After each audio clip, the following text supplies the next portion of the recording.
Here's the difference, though. I think for me, I love the game. Like, there's no other game I love more than this game. It changed my life and everything, so I would miss not watching this if I ever had to stop, right? If this ever just ended, I would be heartbroken. But I don't miss playing because of the person it turned me into. Thank you so much for joining me. How are you both finding the ALGS Championship so far? It's been good. It's been really exciting. I definitely think it's been a lot of unexpected teams performing well, on top of teams that we thought would do good, not doing too hot. So overall, I think the tournament's actually going to be a really exciting one coming down to the finals on Sunday. Yeah, I mean, we just love being here. The games have been insane. The venue is beautiful as well, so just happy to be here. Very thankful. Yeah.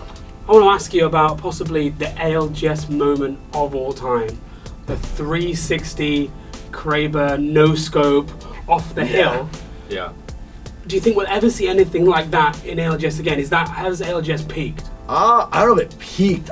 This might be. I think that play is 100% number one. But I do think when we were at Sweden, we saw some pretty wild plays there too. Like that one Skittles armor swap play, 1v2 where you armor swap twice. I definitely think we've had some really exciting moments. I'm just happy that we have at least one out of the last 2 tournaments that have been really exciting. That's one of the best of all time, easily. The Kraber is the most phenomenal gun to watch a trick shot with. And we were saying it yesterday that we hadn't really seen too many Kraber clips recently in LANs. And actually, Skittles from Optic usually goes for trick shots at the end of the game. So to see Empty go for it and actually connect with it, and we got to watch it on stream too, it was amazing. We did miss it though live. And it sucks because, dude, we always watch everyone that uses the Kraber. And the one time I was like, let's see if they 1v3s. Obviously, he didn't 1v3. I was watching the wrong guy the whole time. I was so pissed. And my whole chat was like, dude, they hit a Kraber shot. I was like, who hit a Kraber shot? We got to go back and watch the clip on stream. So maybe you guys are just the curse, right? If Wig's watching your Kraber, it's just not going to hit. Listen, I gotta give a shout out to the APEX South team that's working the observers too. Because that might be the first time they actually on mainstream caught a good play. That's a really good job. Seriously. Well, I mean, listen, we gotta be honest here. They're doing a good job this time around, a really good job. This is, obviously we talk about the hype moments, we follow the big teams. Which sort of unsung storyline are you guys both following this event? Which underdog team do you think can, prove a point as we head into now the bracket stage? I think I speak for both of us when I say Dreamfire. I think their absolute domination throughout these group stages, and they also have a huge fan base that comes out to all the LANs too. Anytime they're in a fight in any of the games, we can literally hear the crowd through our headphones just cheering them on. Yeah, I'm not as so much surprised of Dreamfire. I feel like they always had it in them. I feel like it's just kind of time for them to figure out contests and then also the comps they want to run. I am not really surprised with them at all. I'm more surprised with Blackhand. Blackhand is playing really good Apex, and I had a feeling they were going to do well because I've never watched them before really because none of them really streamed. But Easy Flash Kid started streaming the international scrims the last 3 weeks. And after watching how he plays, I was pretty enticed to keep up with Blackhand a little bit more. So I definitely think they're the number one underdog for me. And then a team that didn't do well the last 2 days that I love is Go Next. A Greek on org. They, kind of not really made any impact in EMEA until the last 3 months, and I think I am rooting for them big time to make finals, going through the losers bracket for sure. Do you think we're going to see a winner that isn't TSM and Dark Zero? Do you think? Dude, and please no one get mad at me for this, but I love TSM, I love Dark Zero. I think those guys are really good people in and out of the game. I am just hoping for the esport that we have another team win for sure, because I think the storyline needs to switch to other regions to help the international level of Apex esports grow, for sure. Yeah. How much of a responsibility do you guys feel with stuff like that? Growing smaller regions, watching teams and hyping up teams like Blackhand to help this esport move away from a slight NA dominance? Well, overall, I feel throughout the history of the game, NA has had that chokehold dominance. And it was after Sweden when we got to see and meet a lot of the players from other regions that we both realized there's a lot of really good personalities and a lot of good mechanical skill out there, and they're not really showcased as much. So we took it upon ourselves to, kind of make sure we watch and highlight all the other regions to spotlight all those players. And we want to be that bridge between the community to show all of it. It's like it's no shade to the mainstream, because I think they do a really good job. But obviously, when it comes down to the storylines and stuff, it's been TSM and Dark Zero, and it's a very easy storyline to follow.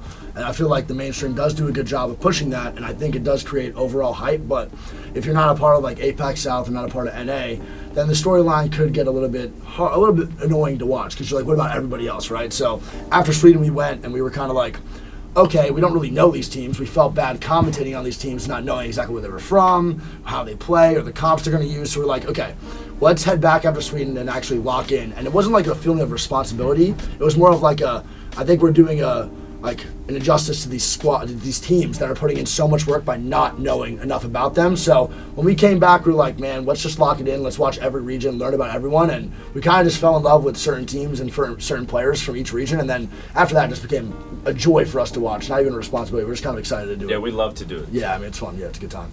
Plus, the APAC South and APAC North, like, watch parties that I do, I don't even watch individual streams. The production from Longshot and the production from Your Age Esports is, like, 10 out of 10. Top tier. So I just literally watch the broadcast. I don't even watch Play Apex broadcast. You know what I mean? So it's really fun to watch, for sure. Yeah, you guys mentioned Sweden. That was obviously the first time we had the Wig and Greek watch party. I want to dive into the origin. You know, how did that opportunity come about? Did you reach out to EA? Did they reach out to you? And then how did you two become, you know, the watch party duo? Yeah, so I first started watch partying. I got asked to do a B stream by myself way back when I lived in New York still. So I was on like a Logitech C920 webcam. They asked me to do a watch party for the B stream.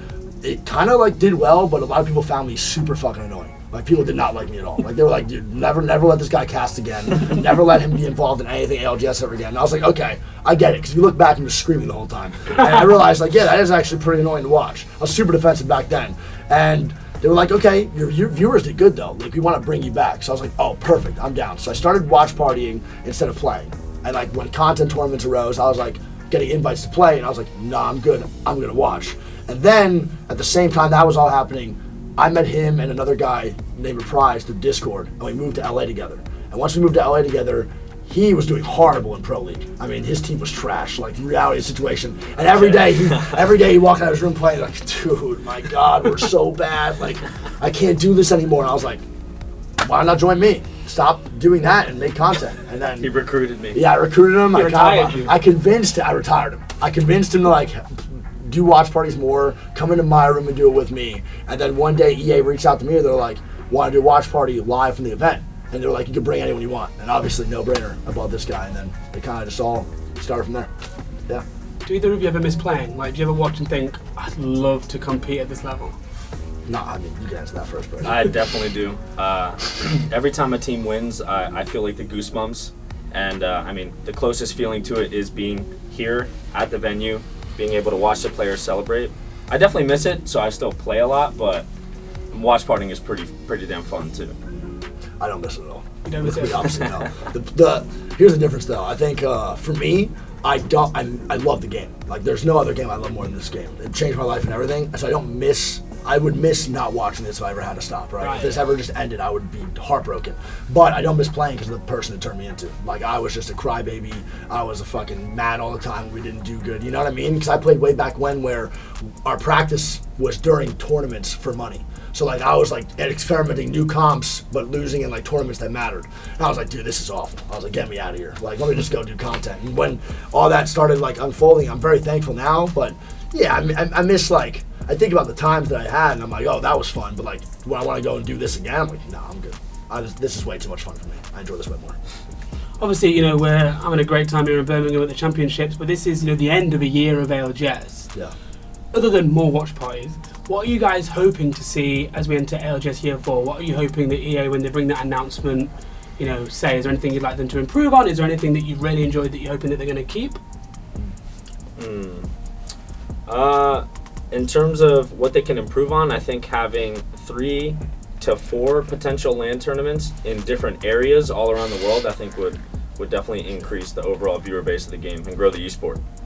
Yeah, I think they're getting better each LAN, for sure. Everything's getting better. The new observers here are amazing. Like, I watched a little bit of the VOD back from the main broadcast, and they definitely are getting way better overall when it comes to just understanding the game, getting people that actually know the game to watch. Like, overall, it's been really, really good. I think the main thing for me is probably that.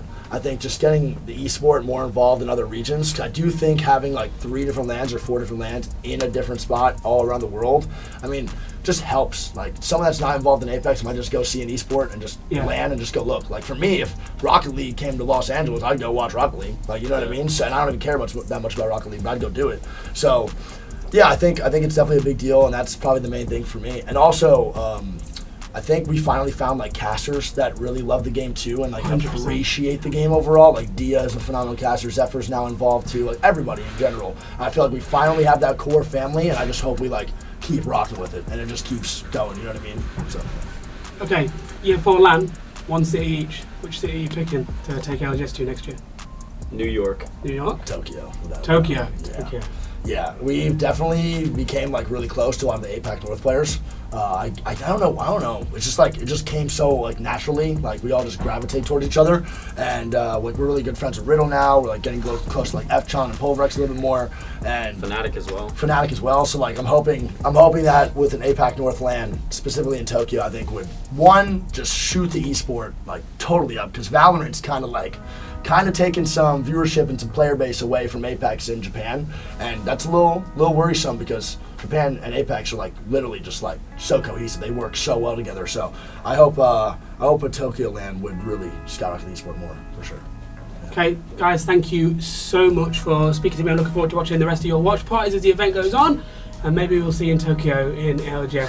Thanks for having us. Champs to Tokyo, please. Please. Thanks, man. Thank you so much, bro. We appreciate it. Please.